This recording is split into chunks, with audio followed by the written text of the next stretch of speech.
নমস্কার, প্রণাম স্বামী বিবেকানন্দ। স্বামী বিবেকানন্দ মৃত্যুর কয়েকদিন আগে তিনি বলেছিলেন যে সাধে তিনি বলেছিলেন কি কথাটা সেটা শুনুন।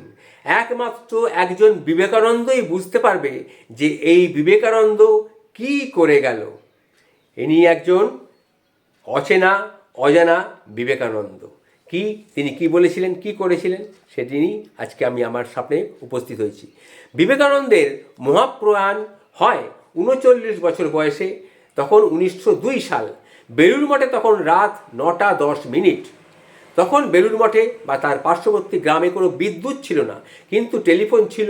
তবুও কোনো সংবাদ মাধ্যম আসেননি বা পরের দিন বাংলাদেশের কোনো কাগজেই বিবেকানন্দের মৃত্যু সংবাদ প্রকাশিত হয়নি।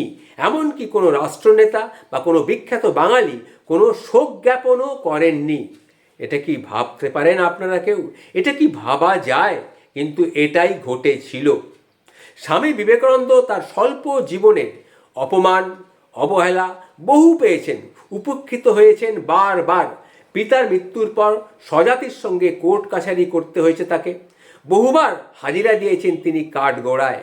নিদারুণ দারিদ্র্যের সংসারে সকালে উঠে অফিস পাড়ায় ঘুরে ঘুরে চাকরি খুঁজে বেড়াতেন। দিনের পর দিন মাকে বলতেন, মা আজ রাতে বন্ধুর বাড়িতে খেতে যাব। প্রায় দিনই তিনি দেখতেন সংসারে চাল ডাল তেল নুন মশলাপাতি এসব কিছুই নেই, কিন্তু ভাই ও বোন নিয়ে 5টা পেটের খাবার কিভাবে জুটবে। মুদির দোকানে ধার করে মাকে 1-2 দিনের চাল ডাল দিয়ে মাকে বলতেন, মা আমার জন্য রান্না করো না, কারণ বন্ধুর বাড়িতে আমার নিমন্ত্রণ আছে। কিন্তু কোথায় নিমন্ত্রণ? অনাহার আর অর্ধ পেটে থাকতেন তৎকালীন নরেন্দ্রনাথ। ভাবা যায় এটা? চরম দারিদ্র্যের মধ্যে সারা জীবনটাই টেনে নিয়ে গেছেন। 23 বছর বয়সে তিনি শিক্ষকের চাকরি পেলেন মেট্রোপলিটন স্কুলে, যার প্রতিষ্ঠাতা বিদ্যাসাগর মশাই এবং হেডমাস্টার বিদ্যাসাগরের জামাতা পছন্দ করতেন না নরেন্দ্রনাথ দত্তকে। শ্বশুরকে বলে তিনি খারাপ পড়ানোর অপরাধে বিদ্যালয় থেকে তাড়িয়ে দিলেন বিবেকানন্দকে। অথচ তার জ্ঞান, তার বুদ্ধি, তার ব্যুৎপত্তি সেটা তর্কাতীত। অন্তত সেই সময়ও। আবার বিবেকানন্দ বেকার হয়ে গেলেন। বিদেশেও তার নামে এক বাঙালি গুরু প্রচার করলেন বিবেকানন্দ বেশ কয়েকটি বউ এবং 10-12 ছেলেপুলের পিতা এবং একটা আস্ত ভণ্ড এবং জুয়াখোর। দেশে ও বিদেশে অর্ধপেটে বা অভুক্ত থেকেছেন দিনের পর দিন, দিন থেকে দিনান্তে এই বিবেকানন্দ। তিনি একবার চিঠিতে লিখেছিলেন, কতবার কতদিন পর অনাহারে কাটিয়েছি, কত দিনের পর দিন যে অনাহারে কাটিয়েছি, মনে হয়েছে আজই হয়তো মারা যাব। জয় ব্রহ্ম বলে কিন্তু আবার উঠে দাঁড়িয়েছি।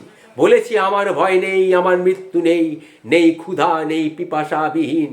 আমি পিপাসাবিহীন। জগতের কি ক্ষমতা আমাকে ধ্বংস করে? বিবেকানন্দ এটা বলেছিলেন। অসুস্থ বিবেকানন্দ বিশ্ব জয় করে কলকাতা এলে তার সংবর্ধনা দিতে বা সংবর্ধনা সভা আসতে কেউ রাজি হননি। অনেক বিখ্যাত বাঙালি, নামগুলি না হয় নাই বললাম, শেষে কেউ এলেন না। শেষে প্যারীচাঁদ মিত্র রাজি হয়েছিলেন। তিনিও বলেছিলেন, ব্রাহ্মণ নয় বিবেকানন্দ, ও কায়েত, তাই সন্ন্যাসী হতে পারে না। আমি ওকে ব্রাদার বিবেকানন্দ বলেই মঞ্চে সম্বোধন করব। 1898 সালে বিদেশের কাগজে তার বাণী এবং ভাষণ পড়ে আমেরিকানরা অভিভূত হয়েছিলেন। আর বাঙালিরা? সেই বছরই অক্টোবরে অসুস্থ স্বামীজি কলকাতার বিখ্যাত ডক্টর রসিকলাল দত্তকে দেখাতে যান। চেম্বার 2 নম্বর সদর স্ট্রিট, কলকাতা জাদুঘরের পাশের রাস্তা।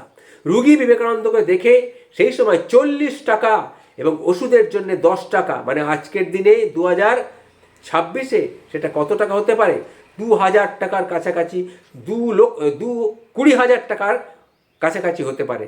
সেই সময়কার 40 টাকা এবং ফিজ ওষুধ 10 টাকা, সেটা নিয়েছিলেন রসিকলাল দত্ত। তিনি বিবেকানন্দকে দেখে ওষুধ দিয়েছিলেন। আজকের দিনে সেই টাকাটা 20,000 টাকার কাছাকাছি হতে পারে, এটাই আমার বিশ্বাস।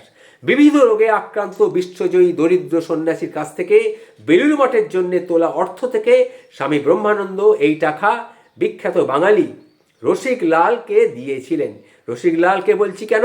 বিখ্যাত বাঙালি, এই কাজের জন্যেই তিনি বিখ্যাত হয়েছিলেন। আরও আছে, আরও শুনুন। বিবেকানন্দের মৃত্যুর কোনো ফটো নেই। ভাবা যায়? এমন কোনো বীর পুরুষের কোনো ডেথ সার্টিফিকেট পর্যন্ত নেই। অথচ দেখুন সেই সময় কিন্তু বালি বেলুড় মিউনিসিপ্যালিটি ছিল। আর এই মিউনিসিপ্যালিটি বেলুড় মঠের প্রমোদ কর বা অ্যামাউজমেন্ট ট্যাক্সও ধার্য করেছিল। বলা হয়েছিল ওটা ছেলে ছোকরাদের আড্ডার ঠেক। আর সাধারণ মানুষ বিবেকানন্দকে ব্যঙ্গ করে মঠকে বলতো বিচিত্র আনন্দ বা বিবিকা আনন্দ, মহিলা বধূ নিয়ে আনন্দধাম। এই ছিল তৎকালীন মুষ্টিমেয় মানে নামকরা বাঙালিদের মনোবৃত্তি। সাধে কি আর শেষ সময় বিবেকানন্দ বলে গিয়েছিলেন একমাত্র আর একজন বিবেকানন্দই বুঝতে পারবে যে এই বিবেকানন্দ কি করে গেল। নমস্কার, অচেনা অজানা বিবেকানন্দ।